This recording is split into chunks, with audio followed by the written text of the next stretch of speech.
मैं हूं।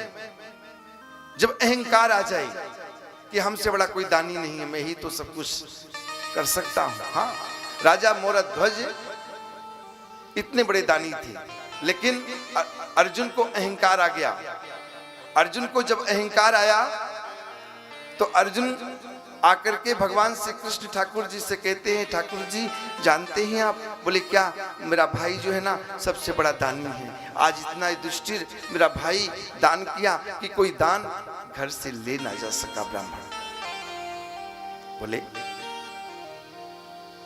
आपका भाई कोई दानी नहीं है, या आपका अहंकार बोल रहा? अर्जुन ना प्रभु, मेरा भाई बहुत बड़ा दानी है।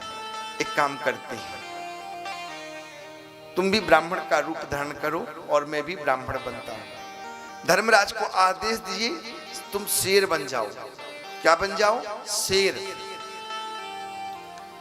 अब जो है धर्मराज शेर के रूप लिए और स्वयं भगवान ब्राह्मण का रूप धारण किए। अर्जुन जी भी ब्राह्मण का रूप धारण किए। मेरे प्रभु मेरे गोविंद ने कहा चलो हम धरती में चलते हैं, इस भारत भूमि में चलते हैं। और पहुंचे कहां? राजा मोरध्वज के द्वार। और जब पहुंचे तो कहने लगे कि भिक्षाम देहि, भिक्षाम देहि, भिक्षाम देहि।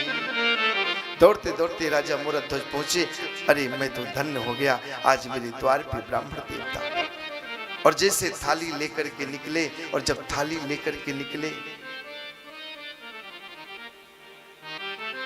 तो बोले कि आइए ब्राह्मण देवता अंदर। बोले ना ना, अभी मैं अंदर नहीं आऊंगा, अभी मैं अंदर नहीं आऊंगा। बोले मैं पैर तो धुल दूं। याद रखिए ये शास्त्र में लिखा है कि ब्राह्मण, जब हम लोग घर में तेरवी करते हैं ना, करते हैं कि नहीं तेरवी, तो ब्राह्मण के चरणों में औंठे में रज होता है। याद रख लीजिएगा, उनके औंठे में रज होता है। और आप उनका पैर धुल लिए और पूरे घर में छींटा दिए तो समझ लीजिए कि आपका घर जो है पवित्र हो गया।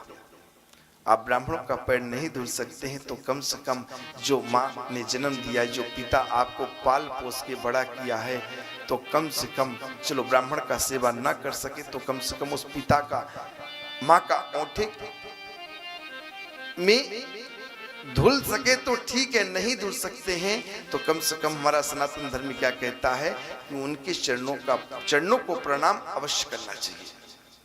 इससे सारे पाप कट जाते हैं, ये हमारा शास्त्र कहता है। आज ईश्वर की कृपा से हमें मनुष्य रूपी तन की प्राप्ति हुई है। जब हम भगवान को भोग लगाते हैं तो प्रसाद बन जाता है कि नहीं? और जब हम उसी भोजन को परोस के बैठते हैं, बड़े प्यार से खाने लगते हैं, अरे धन्यवाद देना चाहिए ईश्वर को कि हे परमपिता परमेश्वर, जगत के रक्षक, जो तुमने दिया सब कुछ दिया, ये आपकी ही कृपा है, आपका ही तो है। भगवान कभी नहीं मांगते। अब प्रभु को आप याद करते हैं, प्रेम से उन्हें आचमन करते हैं और प्रसाद खिलाते हैं ना, तो मेरे प्रभु कहते हैं कि ये सच्चा भक्त है और भगवान हर समय भक्तों के साथ रहते हैं। और सतमार्ग कौन दिखाता है? केवल मात्र जिस प्रकार आज आपके मंदिर के जो पंडित जी हैं, इन्होंने जो एक सुंदर सतमार्ग आप सभी को दिखाया, इस मंदिर के सभी भक्तों को दिखलाया, तो महाराज जी तो पुण्य कर रहे हैं, साथ साथ सबको पुण्य करा रहे हैं। तो एक का कल्याण नहीं, हजारों जीवों का कल्याण हो रहा है।